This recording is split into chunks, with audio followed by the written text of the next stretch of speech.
Александр Сергеевич Пушкин балык жана балыкчы тууралуу жомоктон үзүндү. Көк деңиздин боюнда бир кемпир чал жашаптыр.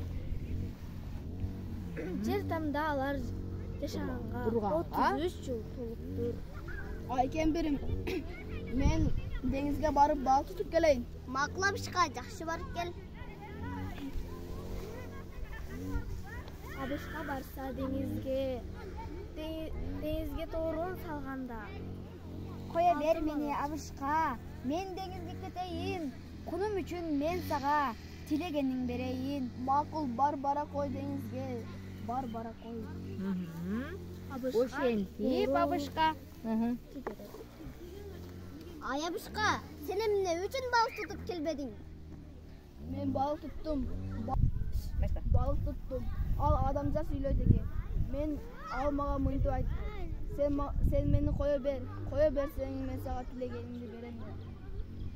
Ай алжыган акмак, сенин мээң иштейби? Сен эмне үчүн мага тепши сурабадың? Мен эртеден кечке ушул сынык тепшиде кир жууп олтура беремби?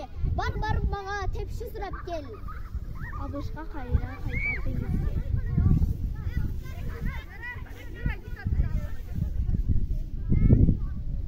Эмне болду Абышка? Мен үйгө барсам кемпирим аябай тилдеди. Менин кемпириме тепши керек болушту. Бара бер Абышка, тепшиңер кайрадан жаңырып калат. Абышка үйгө кайтса, Тепшиси кайра жаңырып калат. Ай Абышка, сен эмне үчүн бир гана тепшини эле сурадың? Карачы үйүбүздү абдан эски. Мен чоң хан сарайларда жашагым келет. Барып мага чоң хан сарай тилеп кел. Абышка айласыз кайра барат. Алтын балык. Эмне болду Абышка? Мен алтын балык мага ырайым кыл. Мен үйгө барсам аялым аябай тилдеди. Менин аялыма чоң хан сарай керек болушту. Макул, анда бара бер. Жаңы хан сарай болуп калат үйүңөр.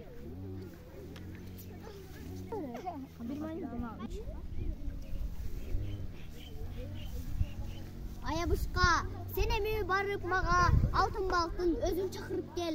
Ал менин кол астымда кол болуп иштесин.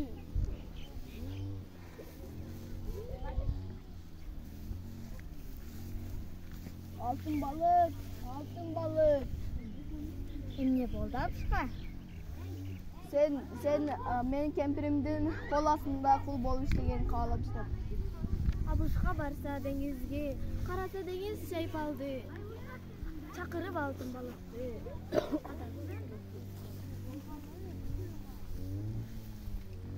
Ай кемпиримби?